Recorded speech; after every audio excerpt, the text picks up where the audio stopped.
Okay guys, today we're going to go on a little bit deeper of a dive like we did in our K-Guard for MMA video, and we are going to talk about one of the most dominant styles of grappling in the last decade or so. You know them, you love them, or you might not. The Dagestanis. Khabib Nurmagomedov, Islam Makhachev, Magomed Ankalaev, the list of Evs and Ovs goes on forever, and usually if you're looking across the cage from one of these guys, you know you're in for a wild ride of getting slammed, or ragdolled, or just beaten up on the ground basically. And I want to talk about how the current meta of takedown defense and grappling defense in MMA specifically is kind of working into these guys' favor, and maybe, just maybe, some stuff that might work against them. So firstly, we're going to talk about wall walking. Ever since the pre-Ultimate Fighter era, using the cage to get up after conceding a takedown is kind of just the way that we do it, right? The guys at American Top Team are the kings of this, you know, guys like Dustin Poirier and Jorge Masvidal really kind of made a career out of when they're taken down, scooting their butt deliberately all the way to the fence, using it as like a separate limb to stand back up. And you can see this in every single fight. Go and watch any fight on UFC Fight Pass right now. Whenever there is a takedown, you can hear the coaches of the opposite team saying, back to the fence.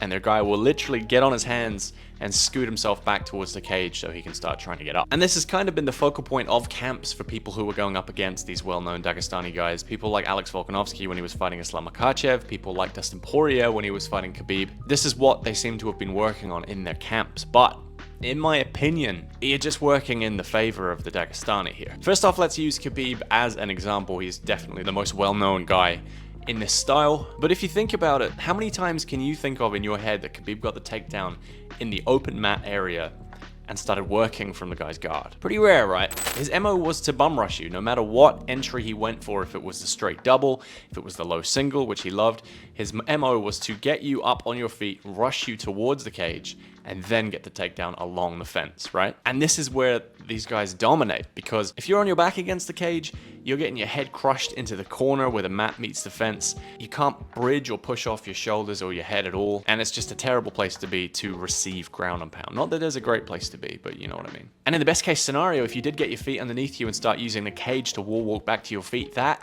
is when usually you're turning and you're giving them the back. So you're opening yourself up not only to the mat return, which these guys are absolute specialists of. Khabib used it 21 times to win the fight against Abel Trujillo, right? Not only are you opening yourself up to the mat return, but more worryingly, you are turning, you are giving your back, and you're leaving yourself open to that sort of half back take position against the cage, which is where these guys get their wedges in, they get a free hand, they start to strike, and that's where they're looking for the choke from the back or the face crank. If you don't believe me, basically every Khabib finish in the UFC is like this, especially in that late career run where he was finishing guys. Conor McGregor on one knee up against the cage, face crank.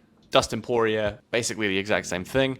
Justin Gaethje, he wound up giving up position going for the triangle, but that was against the cage as well. So that's where these guys are the most dangerous. When you are wall walking, you are giving them the position that they want on you, not just for damage, but to finish the fight, right? Now let's think about all of these Dagestani guys. Yes, they have dominant wrestling, but how many of these takedowns are happening in the open? What's their percentage rate in the open? Well, if you go back and you have a look at Khabib against Gaethje, he managed to get one of his takedowns out in the open, but just like we're talking about, Justin Gaethje ended up deliberately running back all the way to the cage in order to try and get up. Versus Conor, the exact same. Conor managed to defend a couple of really good takedowns in the open mat, but as soon as he's up against the cage, it's just absolutely no competition. And against Al Iaquinta back when he won the belt, Khabib managed one takedown out in the open mat and failed quite a few as well. And it's pretty similar when you look at Islam Makhachev's current run. Against Dustin, he actually failed 2 takedowns in the open, but against the cage, he landed 100% of his attempts. And against Volkanovski, pretty similar run. He had a really tough time of trying to get Volk down out in the open mat unless they were against the fence. Now, like I said, what is their MO when they're against the cage? Option 1, you allow the wall walk, which again opens up the opportunities for the ride, which is the most dominant position in the Dagestani arsenal for sure. It presents opportunities for striking, submissions, and mat returns, and this is where most of Khabib's late career finishes happened. Option 2 is you keep the opponent's head against the fence.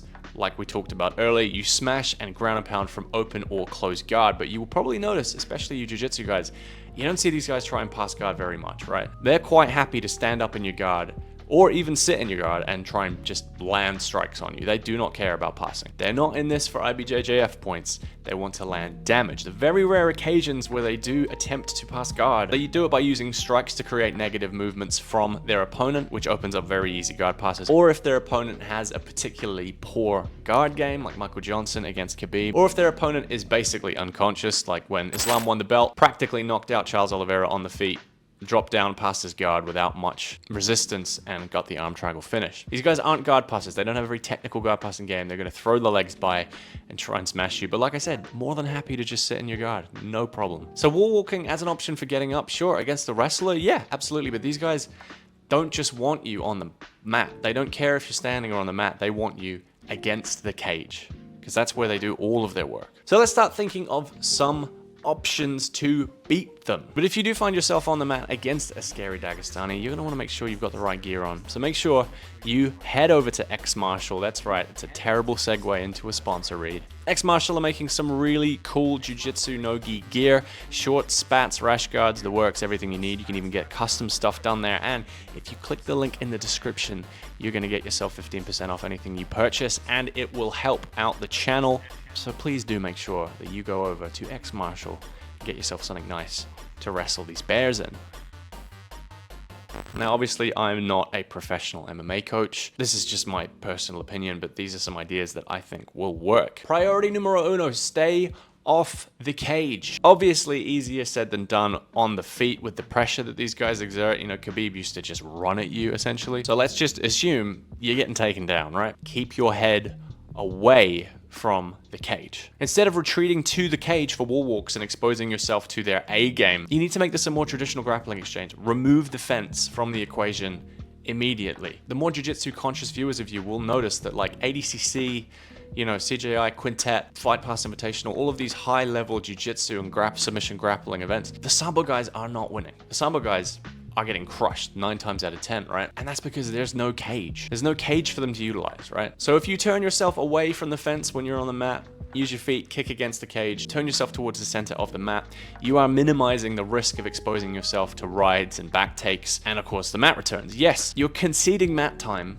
to a scary dominant wrestler on top, right? But from here you can start to look for options that don't involve getting smashed against the bottom corner of the cage or turning your back and getting choked. You keep this exchange in the open mat, you have options. Now, we do have examples of when using a guard in open space while turning your head away from the cage actually has proven very useful against these guys. And that's from a man by the name of Mansour Barnaoui. Thank you to Jack Slack, the legend himself, for introducing me to this man who you probably haven't heard of and whose record isn't incredible, but he's faced off against some scary Dagestani guys and used very basic jiu-jitsu to have a very good success rate. I don't know if you've ever heard of a guy called Islam Makhachev, but Mansour Barnaoui did incredibly well against him in his early career in M1. Islam hits a nice little head outside single, gets the trip on Barnaoui, who is more than happy to sit in half guard in this situation, turns his head towards the center of the mat and hits a beautiful little giggler sweep against Islam Makhachev. I don't know if you've ever seen Islam Makhachev get swept. It's very funny to look at. Eventually does get a big double here and sitting inside the butterfly guard of Barnaoui, who switches deliberately into underhook half guard so he can come up from the dogfight position and sweep him again. Actually ends up having Islam in trouble with a triangle armbar. This is genuinely one of the tougher fights Islam ever had. He was in a bunch of submission attempts and actually kind of losing the battle on the ground, but they ended up giving it to him based off of some pretty dodgy foul calls, I'll be honest. Shamil Zavurov versus Mansour Barnaoui might actually be the best example of this, though. A number of times Barnaoui finds himself on the bottom, but every time he goes down, he's pushing himself away from the fence and hits that same John Wayne or giggler sweep from half guard to get back to the top. Right, so now you're on your back with a Russian on top of you. Not ideal, but keep your head. You have a glimmer of hope here. You're in a grappling exchange. You have a guard. These guys are going to be trying to posture up, land strikes against you, or maybe even stand up in your guard to get the ground and pound going, right? In both of those instances, both those positions, either postured up inside your guard or standing, they're opening themselves up to something that we haven't really seen tried against these guys. You know what I'm going to say? K-guard. Yes, I have a boner for K-guard. Sue me. But seriously, in this situation, I can genuinely see a lot of benefits to using this rather than a close guard. They're postured up or they're standing up. In both of these situations, the legs are exposed, but we don't want to just dive into single X or start reaping the knee, leave our head in the center line and just get blasted into unconsciousness. Yes, that happens quite a lot. K-guard's not the same. In this situation, you're moving your head off the center line, putting it in a way more awkward position to try and strike down on, and you're using the shin and the thigh of each leg as the shield. You're putting an obstacle in between your opponent and your face. Not just space, but an actual obstacle which you can control the distance with. From this position, you can control the amount of damage that you're taking to a certain degree, and you can put yourself into a much better position to attack from with sweeps or submissions. We saw Diego Lopez have some success with this against Movsar Evloev, who, yes, he's not Dagestani, but he has that very similar Russian smothering game. When Diego was using the K-guard, it helped him limit the damage he was taking from ground and pound with that shield, and it gave him the space and the opportunity to slap up a few armbar, triangle, and knee bar attempts. He even ended the fight in a fully extended leg lock. So like I said, I'm no professional, I'm not a coach, but I do think it does seem like everyone is being trained no matter who they're fighting. If you concede a takedown, bum rush to the fence and get back up again. And that is, against these guys, just shooting yourself in the foot and putting them exactly where they want you to be. Even if you do stand back up again, then what? You're against the cage, and usually they've gone around under your arm with an underhook and taken the back body lock, and then you're toast. So I do hope we see in the future some of these guys going up against this Dagestani grappling style start to rely on their jiu-jitsu a little bit more, rely on the fence a whole lot less at least. Sorry for the word salad, guys. Just really wanted to make this video. It felt like something that could be talked about. And yeah, I'm bored of watching these guys just dominate. We need some jiu-jitsu guys to find the answer. Make sure you head over to JITSU if you're looking for some neat instructional content on grappling. Jason Rao, John Callistine, Mason Fowler, some excellent high-level guys with some really cool instructionals over there. If you use the link in the description, use the code CombatArcade, and you're going to get yourself a discount off of your first payment. And like I said, head over to X Marshall, make sure you're decked out in some sick gear, and I will see you in the next one.